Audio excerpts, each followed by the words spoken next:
n'y a pas un seul gouvernement au monde qui peut avoir une politique migratoire en s'isolant complètement de la politique des autres. Le seul facteur qui peut changer les ressources humaines dans un pays et donc sa croissance économique, c'est l'immigration. C'est ça la réalité dans les années à venir. Let me emphasize, migration is a positive global phenomenon. It powers economic growth, reduces inequalities, connects diverse societies. Visiblement, Donald Trump a explosé, je cite, « Mais pourquoi est-ce qu'il faut qu'on accueille des gens qui viennent de ces pays de merde ?» Des pays de merde, c'est exactement ce qu'il a dit. Et pas juste une fois, il a insisté. Illegal immigration funds, criminal networks, ruthless gangs, and the flow of deadly drugs, and has produced a vicious cycle of crime, violence, and poverty. That is one reason the United States will not participate in the new Global Compact on Migration.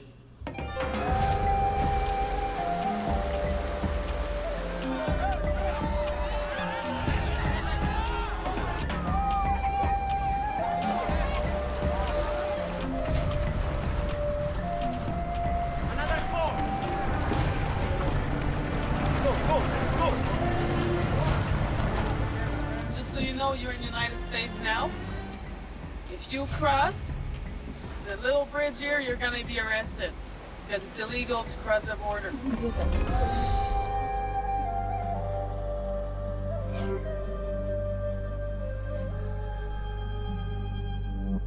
L'humanité, l'espèce humaine, est une espèce animale migrante. On a conquis la planète en migrant. Et donc, ça fait partie d'une réponse normale aux stress économiques, politiques, sociaux, familiaux que les êtres humains vivent. La migration est l'état normal de l'humanité. En ce moment, il semblerait que le nombre de migrants dans le monde soit à peu près 3,3% de la population de la planète. Ça signifie, en ce moment, 250 à 270 millions de personnes qui sont migrantes en permanence.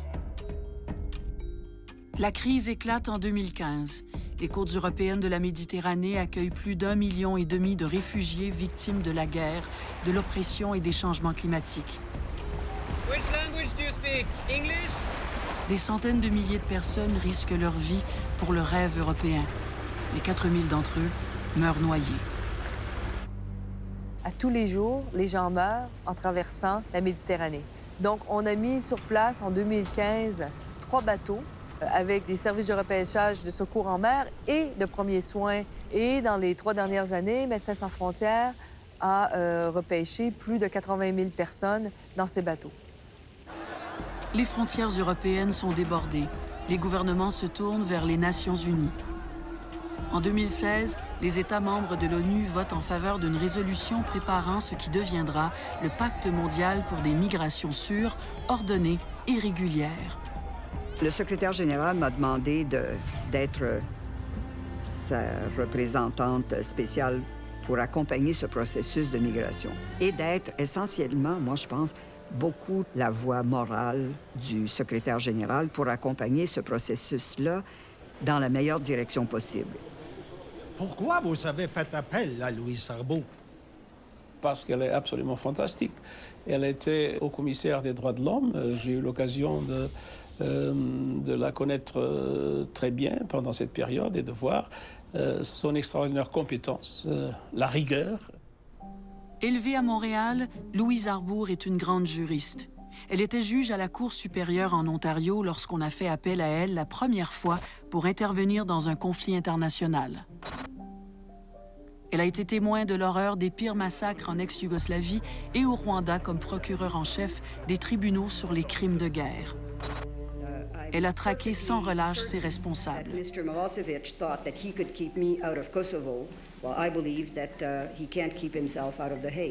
Puis, elle est revenue au Canada pour siéger pendant 5 ans à la Cour suprême. Mais son désir de défendre les plus démunis de la planète est plus fort qu'elle. Elle revient aux Nations unies, cette fois, comme haut-commissaire aux droits de l'homme. À ce titre, elle affronte les dictateurs les plus dangereux pour qu'ils respectent les principes de la Déclaration universelle des droits de l'homme. Your name? Louise Arbour. I'm the High Commissioner for Human Rights for the United Nations. En mars 2017, à l'âge de 70 ans, Louise Arbour reprend le bâton du pèlerin. Elle s'installe à Manhattan. L'autobus l'amène au bureau à tous les matins. Pourquoi vous avez accepté ce job-là? Moi, je pensais que vous étiez déjà semi-retraité. Oui, moi aussi, je me suis toujours vue comme semi-retraitée, mais la retraite, jusqu'à maintenant, ça n'a pas été mon plus grand succès. Quand j'ai eu l'appel du secrétaire général, en fait, il y avait, premièrement, aucun autre sujet aux Nations unies dans lequel je me serais impliquée. À mon avis, la question de la mobilité humaine, là, c'est du même ordre que les changements climatiques. Là. C'est une des grandes questions de notre époque, une question qui est en mode, presque en mode préventif, parce que si on ne commence pas aujourd'hui à se donner les moyens de mieux gérer ça, on s'en va vers des situations encore plus chaotiques que ce qu'on a vu en Europe là, dans les 2 dernières années. Le rôle du représentant spécial du secrétaire général était déjà bien établi. Ce que je n'avais pas très bien compris, c'est qu'il n'y avait pas de budget, mais ça, c'est toujours comme ça. On oublie toujours de poser la question la plus importante. Et donc, au début, il a quand même fallu que je passe beaucoup de temps essayer de constituer cette équipe-là puis aller chercher du soutien financier, y compris du Canada. Le Canada fait une contribution très importante à mon bureau. La première partie de mon mandat en matière de migration, la difficulté, ça a été pour moi de bien comprendre la substance. Je ne suis pas une experte en migration, je suis entourée de collègues qui ont beaucoup de connaissances, mais il fallait que je sois convaincue que j'avais bien compris les enjeux. J'ai lu beaucoup de choses, j'ai bien réfléchi, j'ai parlé à beaucoup de monde. Ça, c'est l'espèce de période d'apprentissage. Moi, ça, c'est la période que j'aime beaucoup. 7h30 du matin à Montréal. C'est plein d'immigrants. Ça se lève de bonne heure, ce monde-là. Le vieux cœur de la ville battrait-il encore grâce à eux?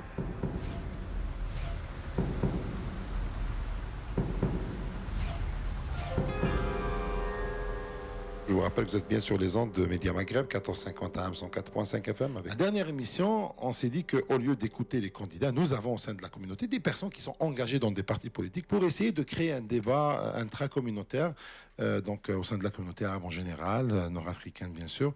Nous avons donc le plaisir de recevoir Maître William. Le visage de l'immigration au Québec est de plus en plus maghrébin. C'est une chose, moi quand j'ai immigré dans les années 90, c'est les Québécois et les Québécoises qui m'ont accueilli, qui m'ont accompagné dans une des rudes épreuves de ma vie pendant 2 ans, parce que quand on vient au Québec dans les années 90, on laisse sa famille, on laisse son travail, on laisse tout un espoir qu'on avait dans cette belle Algérie. Un des plus grands défis d'un immigrant, c'est d'assumer le changement. C'est de dire, oui, j'ai choisi de venir m'installer dans un autre pays, je dois changer. Ça, c'est pas évident, parce que c'est un déchirement par rapport à son patrimoine culturel. Et quand on le fait collectivement, quand on le fait en groupe, c'est beaucoup plus facile, parce qu'on va dire, OK, c'est normal, c'est tout le monde qui le fait. Bienvenue, marhaban bikoum, tout le monde. Bienvenue à tous et toutes à ce 6e gala d'excellence du Congrès maghrébin au Québec. Quand on est au Québec, on réfléchit comment être et s'adapter à ce nouveau territoire. Penser que les gens vont s'intégrer individuellement, c'est un peu utopique. Mais en général, s'approprier le Québec par son histoire, par son patrimoine culturel, religieux, ça c'est aussi important, se fait beaucoup plus facilement s'il est fait d'une façon collective. On participe à la richesse de ce peuple-là, on participe à l'améliorer, on participe de le faire avancer très loin, parce que ça, c'est un peu notre devoir. Et pourquoi je dis ça? Parce que les gens appellent, partagent leurs problèmes, c'est pour partager les expériences, donc ce n'est pas un ghetto. Ou bien avec les libertés individuelles, c'est différent l'un de l'autre, par exemple. Mon implication communautaire, je la conçois dans ce sens-là, pour participer à assumer une intégration professionnelle, culturelle, sociale, économique, avec un groupe qui partage le même, je dirais, le même historique culturel, qui vient du même bassin culturel, pour aller vers le Québec et pour appartenir au Québec d'une façon permanente et complète.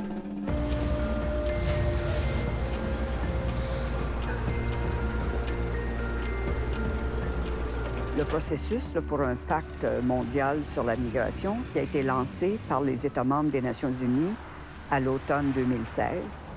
Il y a eu 6 grandes consultations thématiques à New York, à Genève et une à Vienne. Et les Nations unies avaient mandaté aussi des consultations régionales.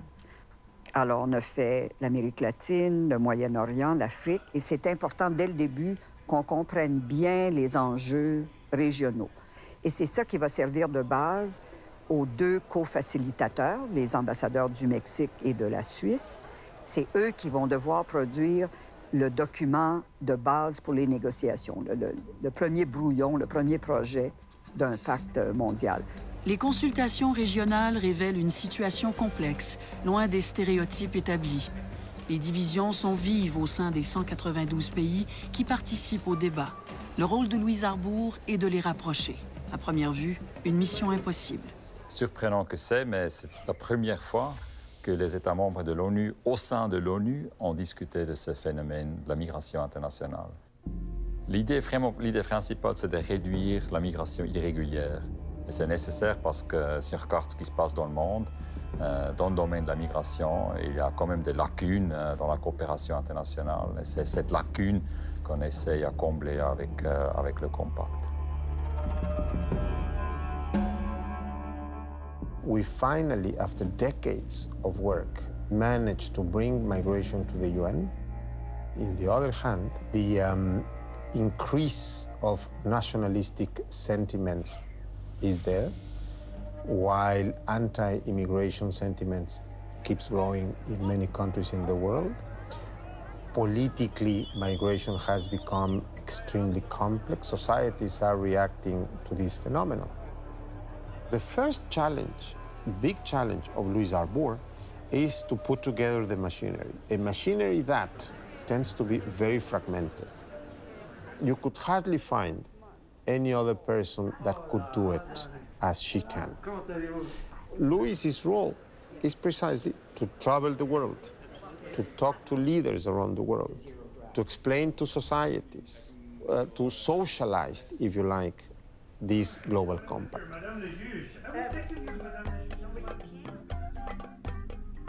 Je pense qu'on a commencé les négociations avec beaucoup de stéréotypes, de préjugés. Là, quand on pense à l'immigration, on parle de pays d'origine, pays de transit, pays de destination.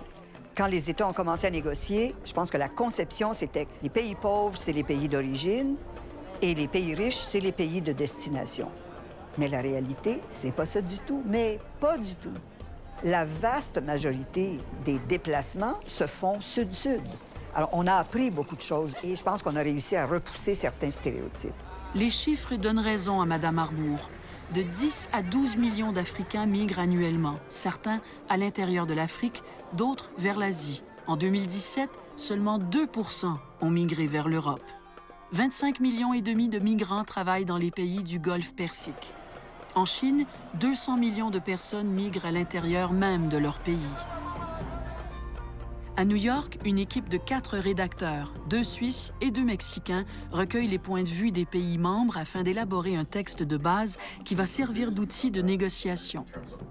We didn't know what was a global compact. There was no precedent for this. This is innovative and new. So when people asked us, what's a global compact? It's not a treaty and it's not a political declaration. So we built the plane as we were flying it. And it's an honor and it's a pleasure to really build something from scratch. We, on behalf of the co-facilitators, were holding the pen and actually drafting the document. It's all built on the experiences shared, the lessons learned of that whole consultation phase. Le pacte sera non contraignant et donc respectera la souveraineté des pays. Il vise à réduire à la source les problèmes qui poussent les gens à quitter leur pays. Il invite les gouvernements à collaborer afin de réduire le chaos et la violence qu'on observe aujourd'hui. Il garantit aussi aux migrants la protection universelle des droits de l'homme. Ces 2 ambassadeurs ont produit quelque chose qui était, au fond, beaucoup plus avancé que ce qu'on pouvait craindre, compte tenu des résistances que l'on avait senties depuis 30 ans face à une irruption de la scène internationale dans le précaré de la souveraineté territoriale. Madame Arbour a recruté dans son équipe des gens de confiance du temps de son combat aux droits de l'homme, comme ce diplomate, son bras droit. What is so important here about the Migration Compact is migration had never been, in its entirety, on the UN agenda. It's a minor miracle that we are this close to getting the overwhelming majority of the membership to sign up to a cooperative framework on migration. The next step is implementation. Zero tolerance for criminal aliens. Zero. Zero. Chaque jour, depuis son arrivée à la Maison-Blanche, les discours et les tweets du président Trump sèment la peur parmi les sans-papiers de son pays. C'est ainsi que le Canada devient leur terre promise. En 2017, 20 000 d'entre eux fuient vers nos frontières.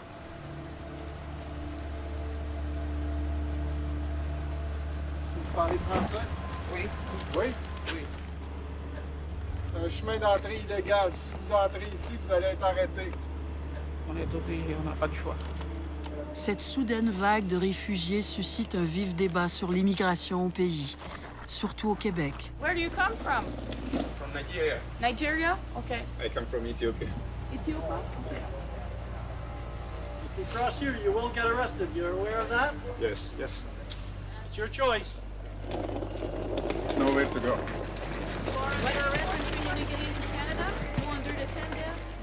Donald Trump pourchasse et chasse les gens. Moi, je vais vous dire que les tweets de M. Trudeau, de Justin Trudeau, qui laissaient entendre qu'il n'y avait pas de règles parce que c'était, si vous voulez, un accueil comme inconditionnel, alors que le Canada a des règles qui l'appliquent et qui l'appliquent de manière humanitaire, mais des règles assez strictes sur les demandes d'asile. C'est pas quiconque là, qui est accepté, on le voit maintenant.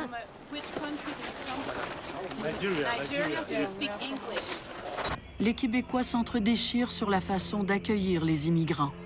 Environ 200 militants de Storm Alliance provenant d'un peu partout au Québec ont manifesté près du poste frontière de Saint-Bernard-de-la-Colle, là où des milliers d'immigrants sont entrés au pays ces derniers mois.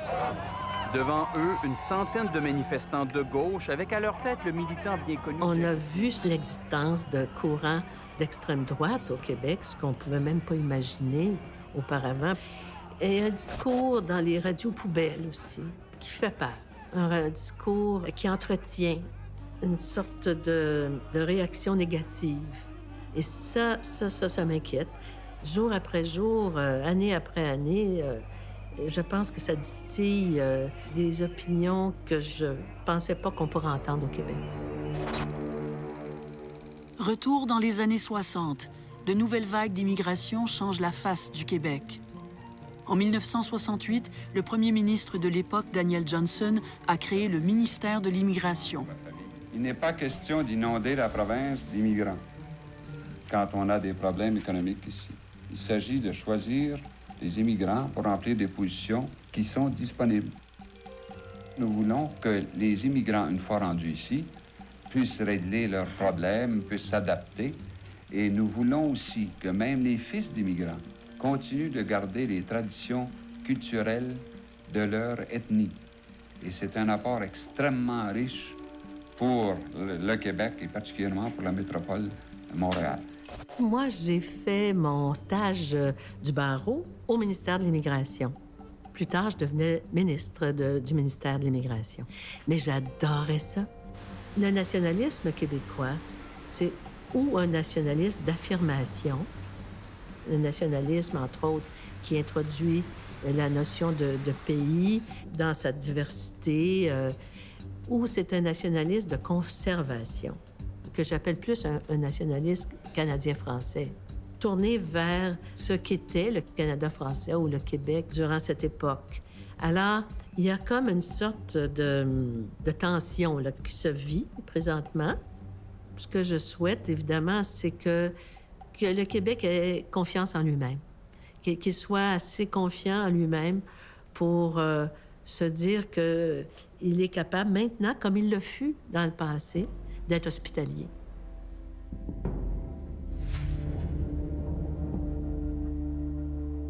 l'idée qu'il faille faciliter la migration est centrale au pacte mondial et les États se sont rendus compte, depuis 10 ans qu'ils parlent de migration ensemble, qu'au fond, la facilitation de la migration, c'est ce qui permet de mieux la gouverner. This is not human rights. This is not camp. This is prison.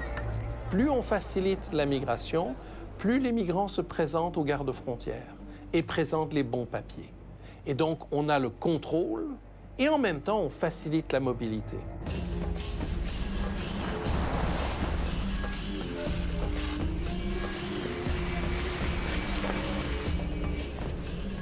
Et quand les négociations ont commencé, mon équipe qui représentait le secrétariat, nous, on était dans la salle, on prenait des notes, on résumait toutes les interventions pour qu'ils décident entre le projet 0 et le projet 1, 2, 3, quelles modifications ils allaient faire pour essayer d'accommoder, pas toujours les extrêmes, mais d'aller chercher un consensus. Les vraies questions qui étaient plus difficiles, c'était toute la problématique des migrants qui sont en situation d'irrégularité. Alors, si on les arrête, est-ce qu'on les emprisonne? Est-ce qu'on emprisonne les enfants, dont les parents, et eux aussi, sont en situation irrégulière?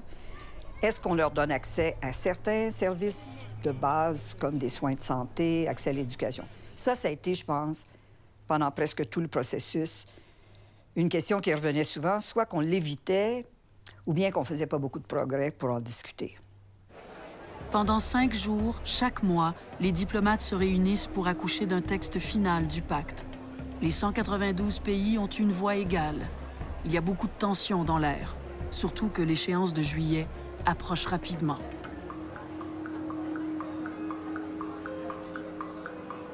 La grande préoccupation des pays du Nord global, et je dirais en particulier de l'Union européenne, a été le renvoi et la réadmission des migrants dans leur pays d'origine. Et je pense que ça avait été dit très clairement que si le texte ne reflétait pas cette préoccupation, les pays du Nord global s'en retireraient.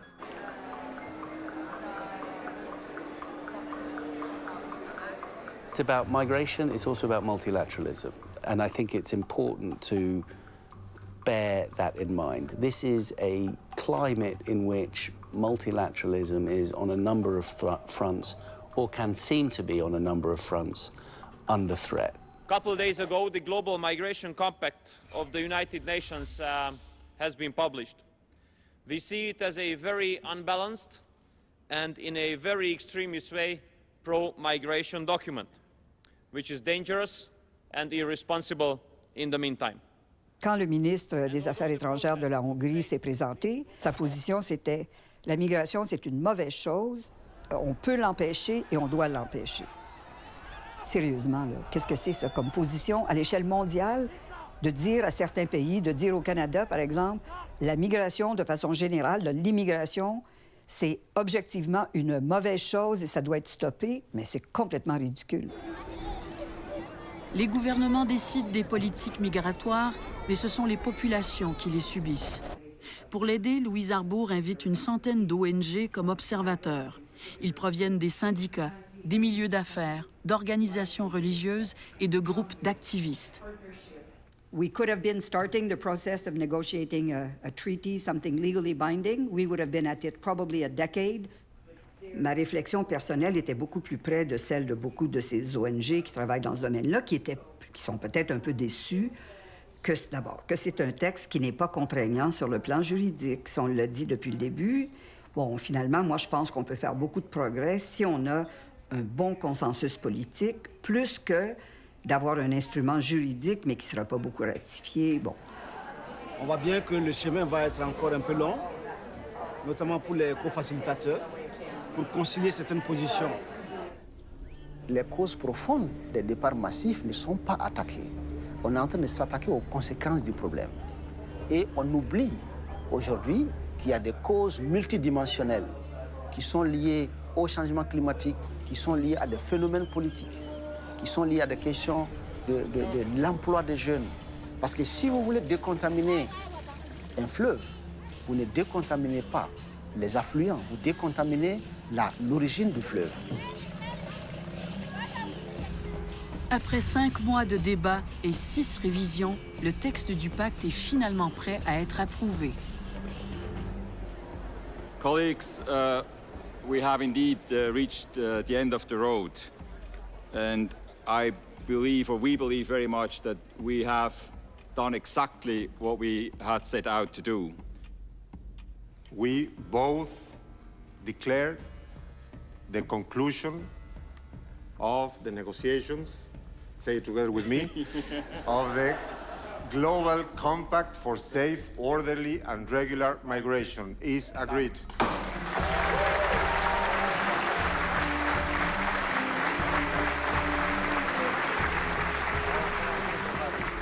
C'est un grand soupir de soulagement, mais le plus difficile reste à venir. La ratification du pacte prévu 5 mois plus tard à Marrakech, au Maroc. 5 mois de déchirement et de turbulences politiques à travers le monde. On avait une certaine inquiétude que le délai entre le 13 juillet, où le texte était finalisé, et devoir attendre plusieurs mois jusqu'à temps qu'il soit formellement adopté, ça a suscité certaines inquiétudes. Et comme de fait, dans la réalité, il s'est passé des choses entre septembre et décembre qui ont beaucoup compliqué la donne.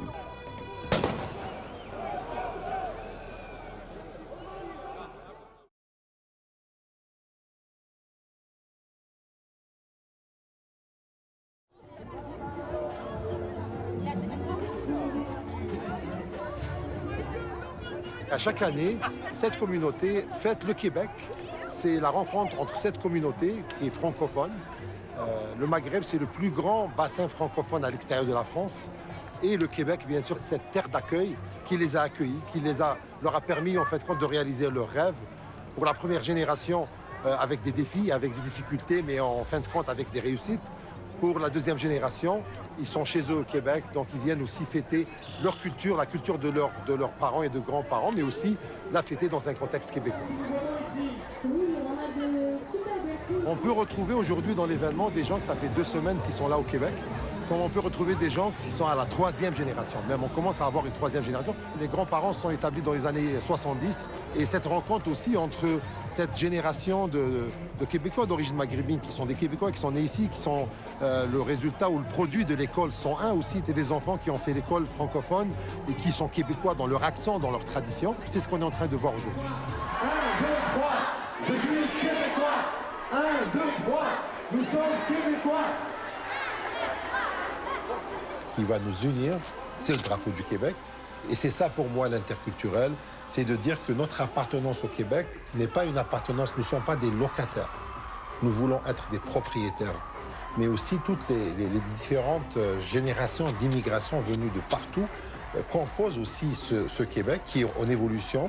Mais ça serait autour de ce drapeau, autour de cette culture, autour de la langue française que nous devons bâtir notre conception du Québec.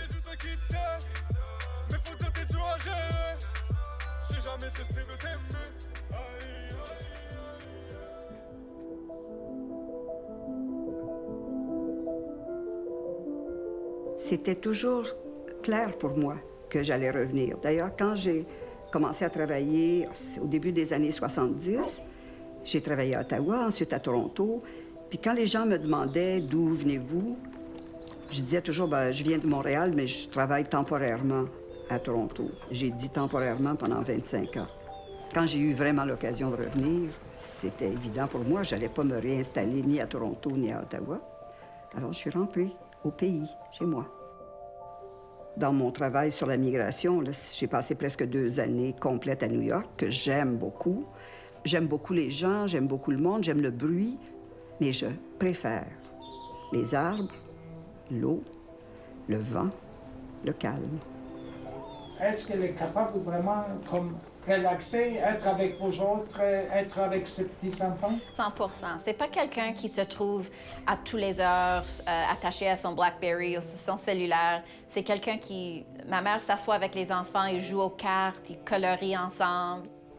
Pendant 20 ans, vous avez pourchassé des méchants. Cette fois-ci, votre travail est bien différent? C'est toujours la même ligne de préoccupation dans mon travail. Et la poussée anti-migration, ça a l'air très différent, mais Ça rejoint le même genre de préoccupations qui m'ont toujours intéressé, c'est la question de l'exercice du pouvoir et particulièrement de l'abus de pouvoir.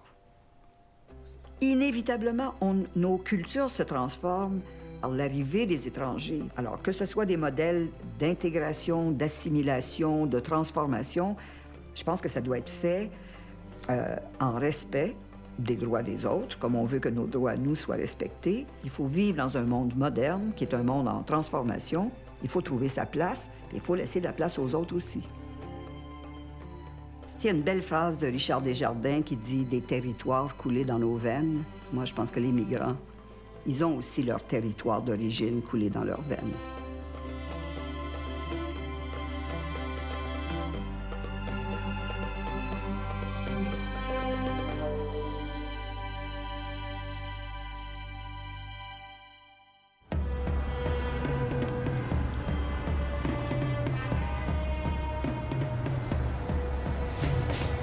Moi, je suis personnellement la secrétaire générale de la conférence du Maroc, la conférence intergouvernementale sur l'adoption du pacte.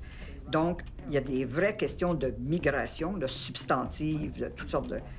Et puis l'autre, il y a tout un aspect, la sécurité, et nous, on coordonne toutes les agences des Nations unies qui ont de l'expertise là-dessus. Nous, on est l'espèce de dispatcher, on est le coordonnateur de tout ça.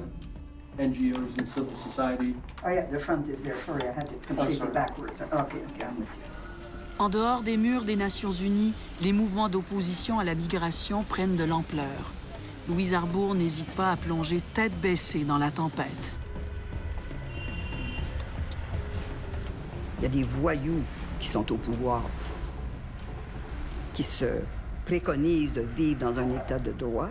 On voit l'occupation là, du pouvoir par des gens qui, s'ils n'enfreignent pas carrément la loi, ont quand même des positions morales, éthiques complètement indéfendables. Il y a une espèce de corrosion, à mon avis, de l'état de droit qui est inquiétante. Une campagne vitriolique contre le pacte se répand comme une traînée de poudre sur le web. Les influenceurs d'extrême droite captent un public toujours grandissant. Am 11. Dezember 2018 wollen 192 Staaten in Marrakesch einen Pakt unterzeichnen. Und dieser Pakt besiegelt den Untergang der europäischen Völker und dein Staat und mein Staat, wir sind auch dabei. Die wollen das in deinem und meinem Namen unterzeichnen und das dürfen wir nicht zulassen. Il faut malheureusement constater que la position anti-immigration est populaire. En l'espace de 2 ans, les opinions des Polonais, qui encore en 2013 étaient à 75% en faveur d'ouvrir les frontières aux réfugiés, et 2 ans plus tard, au même pourcentage, contre. Il y a en Europe centrale une espèce de vision historique du XXe siècle. Le XXe siècle, c'était l'horreur suprême, des millions de morts, un océan de sang versé. Mais au moins, après tout cela, on est bien entre chez nous. On est entre Polonais, entre Hongrois, entre Tchèques, entre Slovaques, et c'est mieux ainsi. La façon d'y arriver, c'était horrible, mais ouf, on est entre nous, comme dirait Marine Le Pen. Louise Arbour parcourt la planète pour consolider les appuis au pacte. Aller de Santiago à Vienne, à New York, à Bangkok, revenir à New York, aller à Addis, revenir, aller à Londres en 6 semaines, là, c'est beaucoup. Je me rends compte que c'est fatigant, plus fatigant que ce l'était il y a quelques années. Je m'inquiète un peu parce que c'est vrai que Louise, il faut qu'elle soit vraiment, vraiment malade avant qu'elle arrête.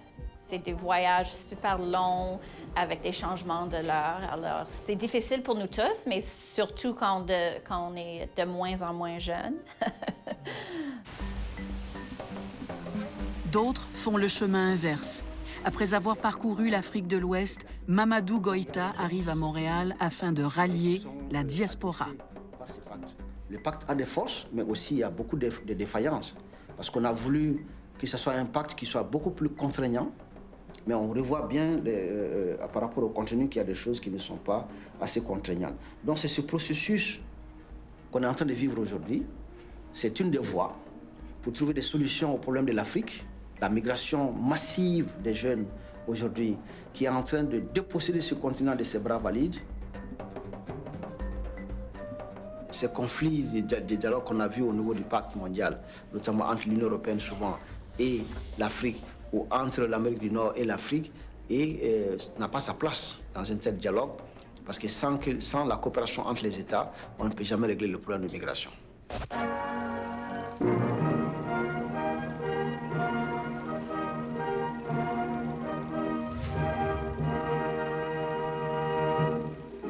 Que pensez-vous des néo-Canadiens? S'ils viennent ici pour s'installer et passer leur vie, je trouve qu'ils peuvent, je suis quelqu'un qui peut faire des bons Canadiens, mais pas pour venir chercher notre argent, on va voir ça s'en tourner dans leur pays.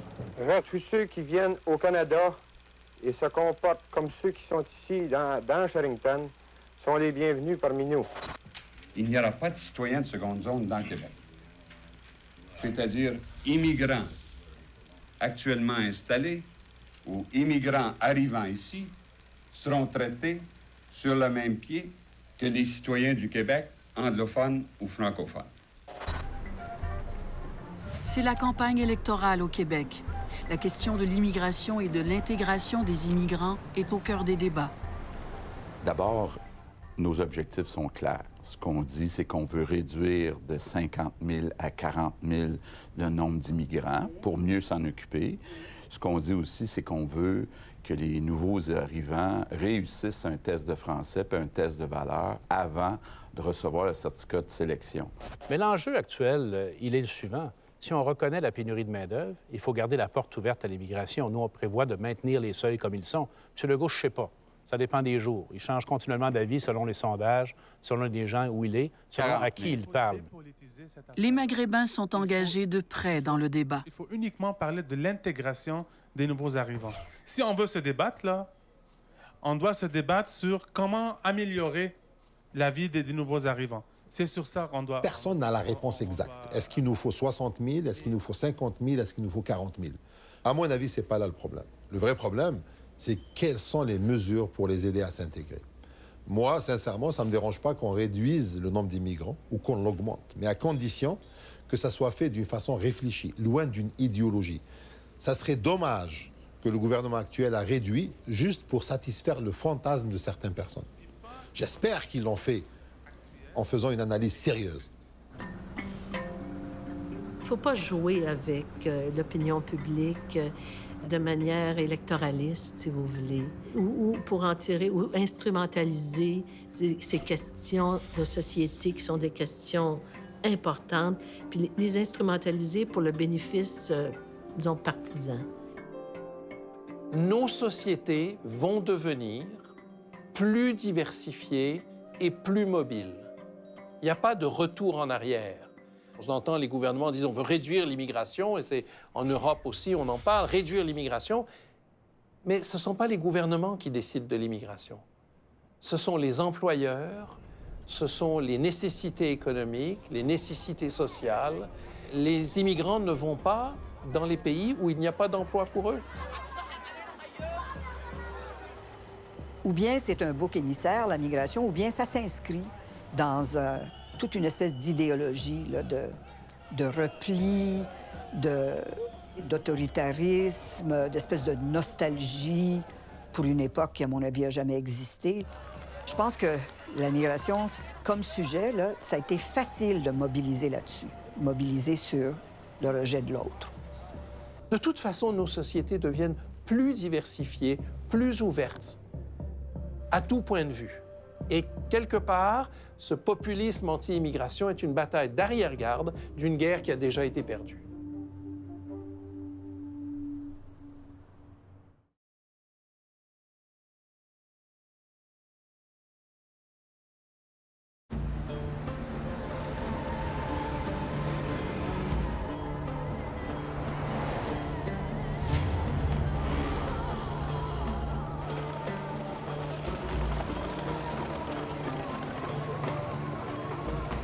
Quand on est arrivé à Marrakech, si je dois exprimer mon sentiment profond, j'étais un peu exaspérée. Parce que, au fond, c'était fait. Marrakech, ça avait été conçu à l'origine comme non seulement l'adoption formelle d'un document qui avait été négocié quelques mois plus tôt, finalisé, tout le monde s'était entendu, on savait, mais ça devait aussi être le lancement de la deuxième étape, la mise en application. Et là, moi, j'étais, je pense, un peu exaspérée parce que je me rendais compte que là-dessus, on avait reculé. Le Marrakech, c'était pas le début de la mise en œuvre, c'était en fait l'espèce de consolidation des acquis. Puis on savait qu'on n'aurait pas le même consensus nécessairement à Marrakech qu'on avait eu 3 ou 4 mois plus tôt. It is regrettable whenever any state withdraws from a multilateral process on a global issue, the outcome of which has generated overwhelming support. La colère du président Trump trouve écho dans le monde. En Europe, le gouvernement de la Belgique paie cher son appui au pacte. Il est renversé par l'opposition. Même la Suisse quitte le navire. We were aware of pockets of concern and skepticism in Europe. I think we underestimated both the intensity of that feeling and the extent of that feeling. What I don't think we had anticipated was the speed with which a number of states peeled away from the compact, having been party to its informal agreement on the 13th of July. On dirait que ça s'est situé, ce dossier-là, peut-être que si je l'avais su au début, j'aurais pensé 2 fois avant de m'impliquer, dans une espèce de... dans l'œil du cyclone.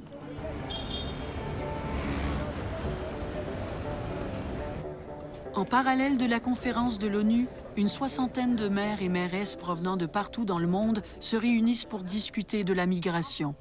Valérie Plante, la mairesse de Montréal, fait partie du comité organisateur. De plus en plus de gens qui sont prêts à marcher et à traverser des kilomètres venant du sud pour traverser les États-Unis pour se rendre chez nous.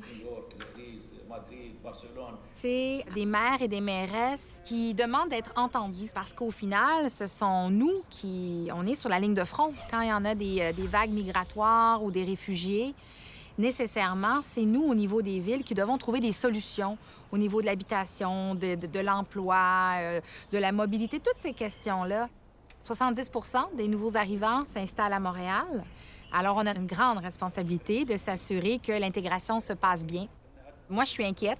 Le milieu des affaires l'est également. Les maires et mairesses à travers la province qui, comme moi, constatent qu'on a une pénurie de main-d'œuvre déjà, mais qu'elle va s'accentuer. La confrontation se transporte au Parlement d'Ottawa, avec des visions diamétralement opposées sur la question. Le Canada est très fier de travailler de façon très positive avec la communauté internationale pour démontrer que l'immigration peut être une source de croissance et de richesse, qu'il faut le gérer comme il faut. We strongly oppose Justin Trudeau's plan to sign Canada on to the UN Global Compact on migration. It gives influence over Canada's immigration system to foreign entities. That is not true. It is not true. The Global Compact on Migration is not a treaty. It is not legally binding. It does not threaten Canadian sovereignty. It does not give up Canadian control of our own immigration system. Laissons les Canadiens gérer eux-mêmes la question de l'immigration. On le fait très bien depuis les temps immémoriaux, puis on va continuer à bien le faire. Ou bien c'est basé sur l'ignorance, ou, très honnêtement, sur la mauvaise foi. Parce que quand on entend répéter constamment que ce pacte porte atteinte à la souveraineté des États, il faut vraiment se demander quels documents ils ont lus. Les négociations pour le pacte se sont faites dans un environnement rationnel, basé sur des faits, par des gens qui comprennent les enjeux à long terme, les bénéfices de la coopération, qui combat un autre environnement où les positions sont basées sur l'impression, qui tu aimes, qui tu crois, que ton opinion, basée sur rien, est aussi valable que celle des scientifiques. On vit dans un monde là, où tout s'équivaut. Coup de théâtre en Méditerranée. Les gouvernements européens forcent le retrait du pavillon du navire de Médecins sans frontières, dont son droit de naviguer. Joanne Liu s'indigne. With the sabotage of the Aquarius, gone is the most basic humanitarian and legal commitment: saving lives at sea. saving lives is non-negotiable. Saving life is indeed a fundamental part of the Global Compact. Les gens se disent que si on arrête des secours en mer Méditerranée, cela va réduire le nombre de gens qui arrivent sur les plages de l'Europe. Mais ces gens-là, c'est pas parce qu'ils ne sont pas sur les plages en Europe qu'ils n'existent plus. Plusieurs personnes ont été ramenées en Libye et mis dans des centres de détention. Parce qu'ils ont fui certaines atrocités, parce qu'ils ont fui la guerre, on les ramène et on les traite comme des criminels en Libye. Il n'y aura jamais de mur assez haut pour empêcher un parent de le traverser pour offrir un futur à ses enfants. Il n'y aura jamais un parcours à travers une mer Méditerranée trop dangereuse pour les mêmes raisons.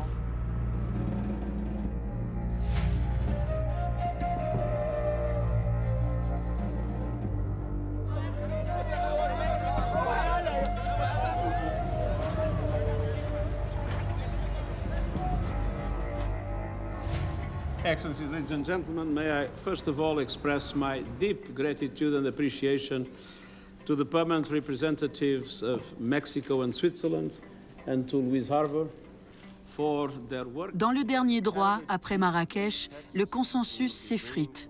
Au décompte final, 152 pays votent pour le pacte, mais 5 s'y opposent et 12 pays s'abstiennent de voter.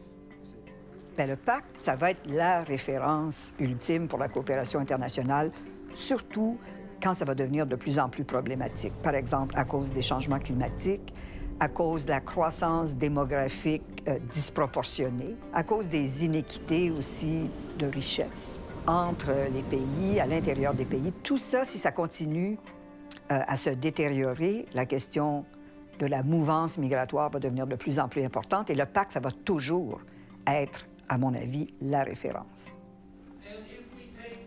C'est un programme de travail pour les décennies à venir.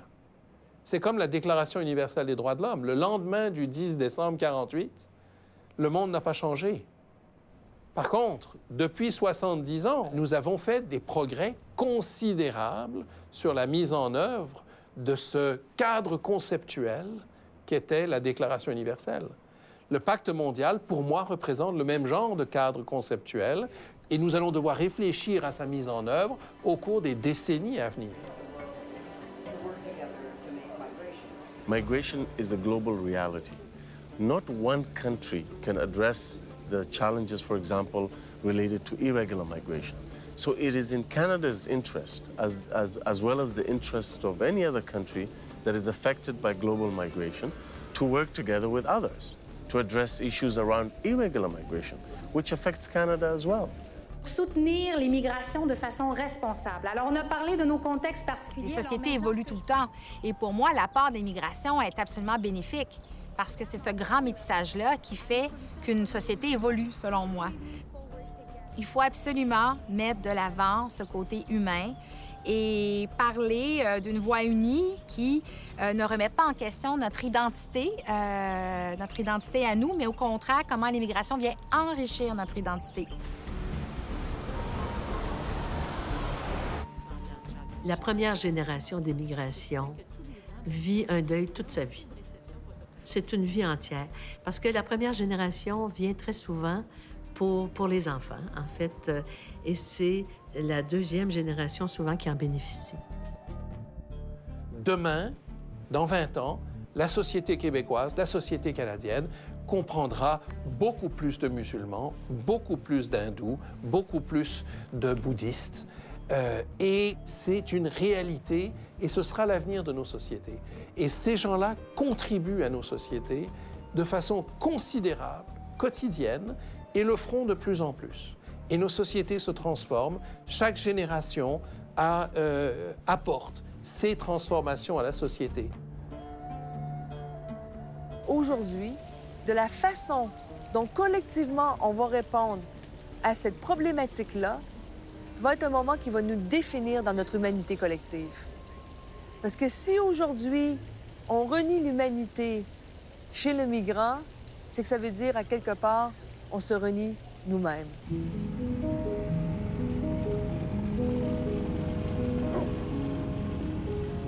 J'ai eu beaucoup de chance. Il y a beaucoup de choses qui m'ont été offertes, des choses se sont présentées à moi, mais je suis pas une très grande planificatrice long terme, bien au contraire. En fait, j'ai fait des choses que je savais même pas qu'ils existaient. Par exemple, quand j'ai commencé ma carrière, que j'ai commencé à enseigner le droit pénal, puis que j'ai commencé à être juge de première instance, le droit pénal international, là, les poursuites de crimes de guerre, ça n'existait même pas.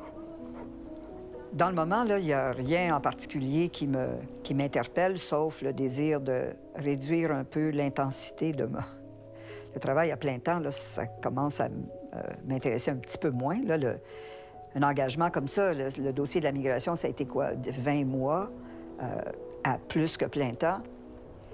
Ceci étant dit, je me connais, là, si le téléphone sonne, c'est la bonne question. On ne sait jamais. Nous aurons des corbeilles pleines de roses noires pour tuer la haine des territoires coulés dans nos veines et des amours qui valent la peine.